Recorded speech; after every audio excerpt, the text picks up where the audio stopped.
네, 안녕하십니까. 의료 인공지능과 응용 사례라는 주제로 20분간 발표를 하게 된 포항공대 이승철 교수입니다. 먼저 저희 연구실 이름은 Industrial AI 산업인공지능이라는 이름으로 연구를 하고 있고 주로 어플리케이션으로 응용 또는 연구 분야는 Manufacturing, Robotics, Materials and Healthcare이고 데이터 기반의 응용을 하기 때문에 데이터를 제공해 준다든지 아니면 도메인의 지식들을 서로 공유하기 위해서 보시는 것과 같이 다양한 콜라보레이터와 협업을 하고 있습니다. 오늘은 특히 그 메디컬 쪽에 대한 응용 사례를 여러분들과 공유해 드릴 예정이고, 그래서 이제 주로 이제 서울성모병원과 부천성모병원과 협업을 한 내용이 되겠습니다. 네, 그래서 이제 다양한 의료 인공지능 관련된 협업 중에서 몇 가지를 제가 간략하게 소개를 해드리도록 하겠습니다. 첫 번째로는 캡슐 엔도스코피 라고 해서 이런 캡슐을 먹어서 이렇게 뭐 소장을 지나가면서 이제 레코딩을 촬영을 하는 메디컬 디바이스라고 보시면 될 것 같습니다. 그래서 촬영된 것을 한번 보면 이런 영상을, 그리고 실제로 이제 촬영이 끝이 나고 나서 병원에 오면 의사가 이 영상을 보고 진단을 하는 그런 과정을 겪게 되겠습니다. 그래서 보면 특히 이제 문제는 뭐냐면 캐슬 엔도스코피가 이제 뭐 보통 뭐 10시간에서 12시간 정도 레코딩이 되기 때문에 의사가 그것을 따로 진단하기에 시간이 너무 오래 걸린다는 것이 큰 단점이겠죠. 그래서 이제 저희가 개발하고 싶은 모델은 어떤 여기가 이제 피 또는 어떻게 이렇게 디프레스 되거나 해서 뭐 용종이 있거나 뭐 이런 몇 가지의 특히 주의해야 되는 병변들이 있습니다. 그런 병변들을 이 이미지 프레임에 있는지에 대한 클래시피케이션 문제가 있다면 어느 위치에 있는지를 로컬라이제이션 할 수 있는 그런 연구들을 진행하고 있습니다.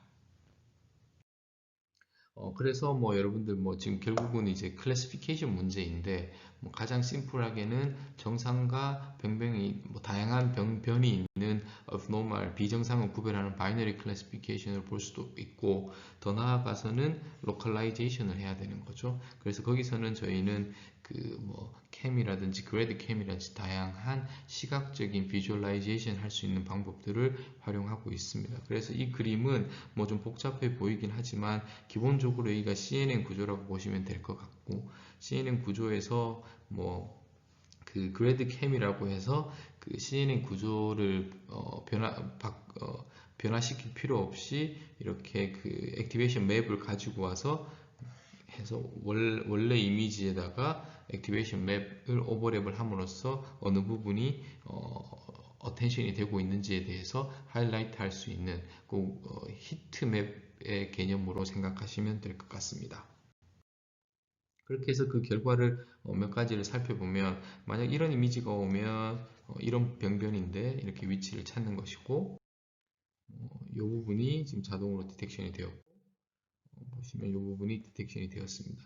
여기서 좀 주목하고 싶은 것은 이러한, 예를 들어서 이제 이것은 슈퍼바이즈 러닝이기 때문에 이러한 이미지가 오면 여기에 뭐 어떤 클래스 1이라고 라벨링을 하겠죠. 무슨 병면이 있는지.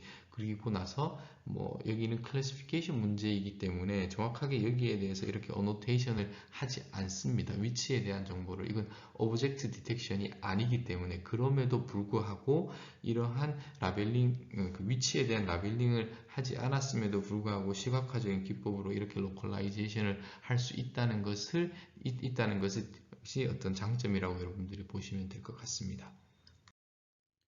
네, 그래서 이제 최종적으로 이제 비디오로 저희가 임플리멘테이션 해보면 저 보여드렸던 동영상처럼 원래 캡슐 내시경은 이런 영상이 촬영이 되고 의사가 이런 영상을 보고 진단을 하는데 시간이 너무 많이 걸린다고 했었죠. 그렇기 때문에 저희가 개발한 클래시피케이션과 로컬라이제이션 하는 캠을, 여기는 원래 동영상이고 여기는 저희가 액티베이션 그 맵을 동시에 할 수 있는, 그래서 정상일 때는 아무런 표시가 없이 이렇게 자연스럽게 넘어가지만 방금 보신 것처럼 어떤 벽면에 의심이 가면 확률을 기반으로 해서 액티베이션 맵을 띄워주고, 그렇게 함으로써 의사가 어떤 이거 뭐 결정론이라기보다는 여기에서 어시스턴트하고 서포트하는 개념으로 여러분들이 생각하시면 되겠습니다. 그리고 이제 영상에 대한 것들은 워낙 CNN 계열이 딥러닝에서도 연구와 개발이 많이 되고 있기 때문에 메디컬 쪽이나 또 헬스케어 쪽에서도 영상에 대한 어플리케이션이 많이 있습니다. 그리고 뭐 특히 이제 뭐 두 번째로 제가 말씀드리고 싶은 것은 후두암인데, 후두암을 하기 위해서는 저는 이제 결국은 어떤 이런 성대 쪽에 후두 쪽에 어떤 변형이 생긴 것인데, 그러면 어떤 목소리를 들었을 때 그 목소리에 변화가 생길 것이고, 그 변화를 디텍션 할 수 있다면 뭐 쉽고 간편하고 조기에, 근데 그런 진단을 할 수 있는 것을 뭐 여기에서 보시면 머신러닝이나 딥러닝 알고리즘을 활용해서 뭐 정상 건강한 사람, 그리고 캔서가 있는 사람, 그리고 비나이라는 것은 정상은 아니지만 그렇다고 해서 캔서도 아닌 좀 중간의 어떤 미묘한 단계라고 보시면 될 것 같습니다. 그래서 여기서는 3클래스 클래시피케이션 문제로 보시면 될 것 같고, 저희가 활용한 서브젝티브 환자에 대한 수를 여기에 표시하였습니다. 그래서 기본적으로 여러분들에게 제가 좀 소리를 한번 들려드릴 텐데, 건강한 사람의 목소리는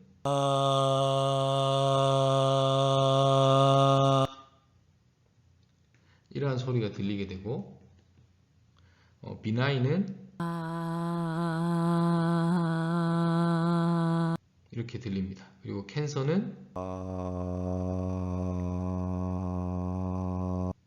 그렇게 별로 차이를, 저희가 여러분들은 뭐 전문가가 아니면 차이를 좀 하기 쉽지 않을 것 같은데, 저희가 레코딩을 하고 로 시그널 플러스를 해보았습니다.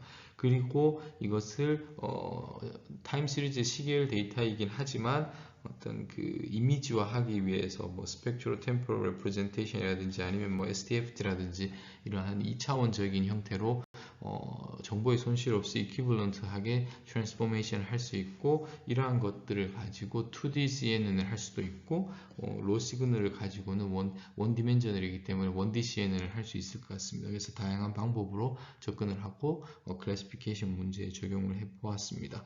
그리고 보시면 이렇게 있는데, 라벨링을 할 때는 이제 실제로 이제 해서 뭐 소리로만 저희가 라벨링을 하는 것은 아니고, 저희가 실제로 진단을 하는 것이죠. 그래서 그것이 그라운드 트루스가 되겠습니다. 그래서 제가 설명을 했듯이 로 시그널을 가지고 하는 1D CNN, 그리고 로 시그널을 2D로 또는 이미지로 변환을 한 다음 하는 2D CNN을 적용해 보았습니다.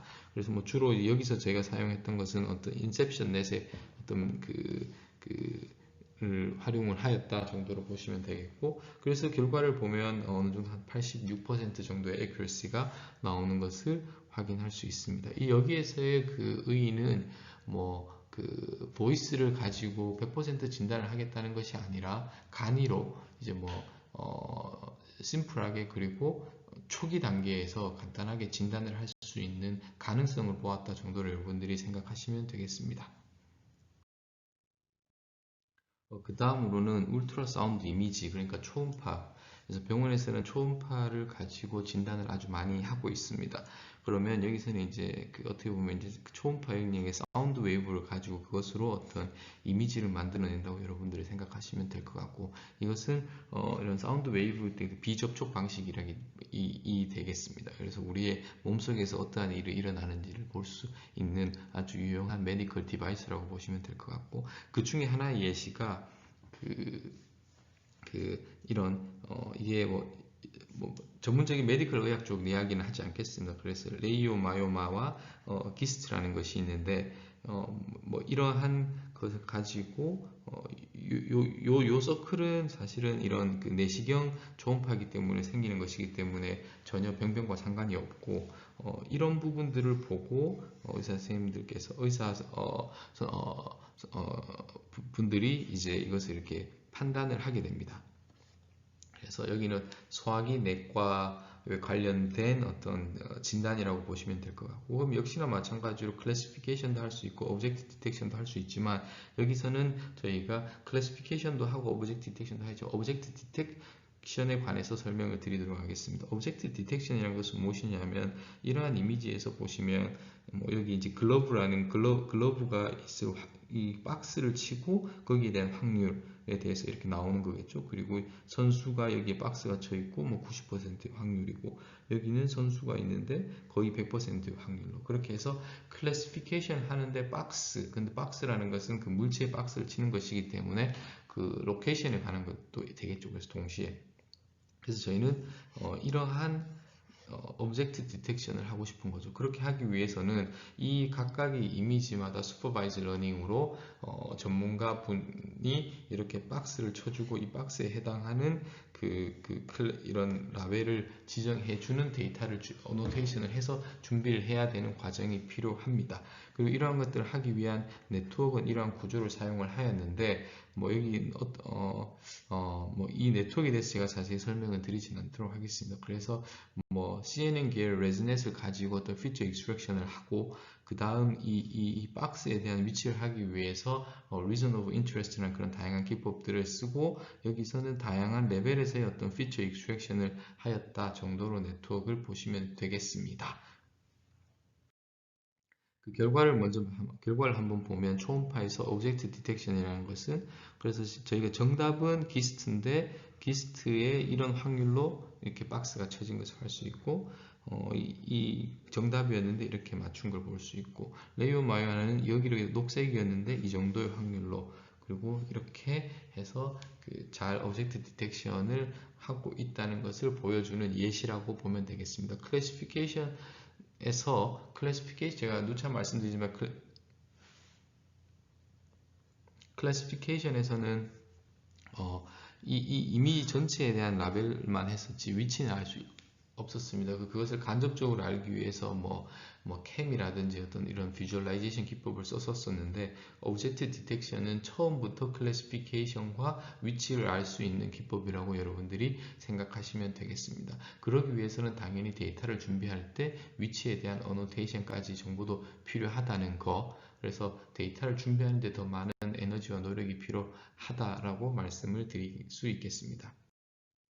근데 이제 좀 프랙티컬한 이슈가 저희가 이제 메디컬 쪽을 하다 보니 생겼는데, 뭐였냐면, 이것은 동일한 그 초음파 이미지인데 그 산부인과 쪽에서 있는 것이라고 보시면 되고, 여기서는 정상이 있고 이런 시스, 그냥 추어 시스틱 제가 이런, 그래서 세 가지 클래스가 있다고 보시면 되겠습니다. 그래서 정상, 여기는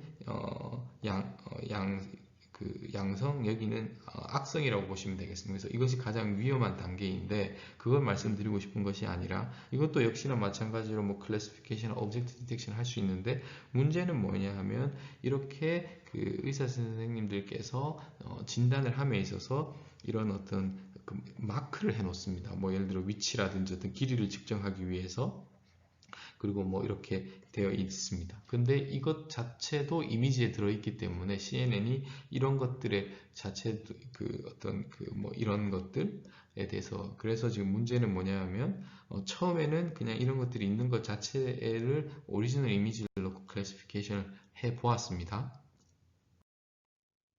그렇게 했더니 CNN에서 어떤 클래시피케이션 애큐러시가 나왔겠죠? 나왔는데 보면 저희가 이제 확인을 하기 위해서 제대로 내부적으로 동작을 하고 있는지 어떤 그래드 캠이라는 비주얼라이제이션 기법을 활용해 보았더니 실제로 여기도 보고 있지만 여기도 보고 있는 거, 여기는 뭐냐면 이런 선이라든지 어떤 노테이션이 있는 어떤 마크를 보고 또 판단을 한다는 것은, 그럼 이건 정확하지 않은 거죠. 그래서 저희가 이러한 것들을 제거해야 된다는 것의 필요성을 느끼게 되었습니다. 그럼 제거를 어떻게 할 거냐? 이런 관심 있으신 분들은 이제 인터넷에 이런 영상을 보셨을 텐데, 펜스 뒤에 어린아이가 야구를 하는데 이런 펜스를 제거할 수 있는 딥러닝을 활용해서 펜스까지 제공할 수 있는 이런 것들을, 이런 기법을 활용할 수 있을 것 같고, 그러기 위해서 저희가 이런 어떤 U 쉐입의, U넷 쉐입의 그래서 보시면 여기에는 이런 그 어노테이션이 있고 그것이 없는 정답을 넣어주고 해서 제거를 하는 기법을 활용을 하였습니다. 그래서 뭐 디테일한 내용은 역시나 마찬가지로 설명을 하지 않겠습니다. 그래서 저희가 이제 이런 이미지를 학습된 모델에 넣고 제거를 하고 이런 제거된 이미지를 가지고 클래시피케이션, 리트레이닝, 재학습을 하면 이렇게 나왔습니다. 그래서 보시는 것처럼 뭐 이런 점선들에 대한 정보 이런 것들이 제거가 된 것을 알 수 있고 다시 보면 여기에는 이제는 어텐션을 하고 있지 않고 실제로 우리가 보아야 되는 부분들만 제대로 주목하고 있다는 것을 확인할 수 있었습니다. 그래서 여러분들이 이건 좀 제가 보기에는 아주 좋은 예시라고 생각을 합니다. 그래서 한번 곰곰이 생각해 보시면 좋겠습니다. 마지막 예시는 인공지능을 활용해서 줄기세포에 대한 기능성을 감별하는 연구에 대해서 간략하게 소개해 드리도록 하겠습니다. 줄기세포를 활용해서 치료를 많이 하고 있는데 줄기세포라는 것이 기본적으로 이제 배양을 컬처를 해서 이제 어떤 분화능이나 증식력이 뛰어난 줄기세포를 치료에 쓰는 것인데 모든 줄기세포를 배양을 한다고 해서 저희가 원하는 기능을 발현하는 것이 아니라고 합니다. 그래서 하고 싶은 것이 뭐냐면 이 동영상을 한번 먼저 보여드리겠습니다. 이것은 NG니까 좋지 않은 줄기세포를 촬영한 것이고 여기는 분할과 증식 펑션을 하는 줄기세포를 제가 이렇게 보여드리고 있습니다. 그래서 하고 싶은 것이 뭐냐 하면 어떤 셀의 그 모양이라든지 그 이제 모폴로지라고 하는데를 통해서 그러니까 이제 이미지인 거겠죠. 거기에서 그 줄기세포의 펑셔널리티를 아주 그 초기 단계에서 저희가 스크리닝을 할 수 있다면 그 펑셔널리티가 없을 거라고 판단되는 세포들은 아주 초기 단계에서 스크린 아웃을 할 수가 있겠죠. 그래서 저희가 하려고 하는 것이 이러한 그 이미지 기반의 줄기세포들이 OK인지 NG인지를 판별할 수 있고 로컬라이즈를 할 수 있다면 제거를 할 수 있겠죠. 자, 그것이 이 연구의 목표라고 보시면 되겠습니다.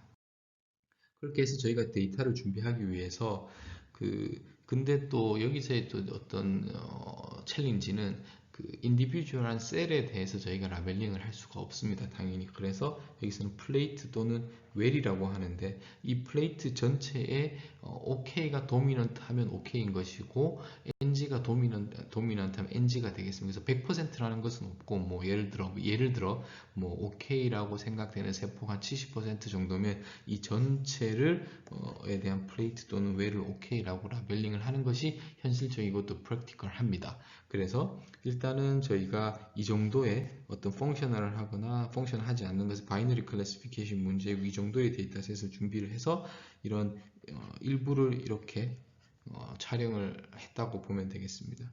제가 말씀을 드렸듯이 이 문제의 여기에서 챌린징은 라벨이 노이즈를 가지고 있다. 이것은 뭐 그 어떤 부정확한 것이 아니라 현실적으로 저희가 모든 인디비주얼한 셀을 라벨링을 할 수 없다는 것이 문제이고 그렇기 때문에 궁극적으로는 세마이 슈퍼바이즈 러닝으로 가야 된다는 것이 일단은 언급을 해 드리도록 하겠습니다.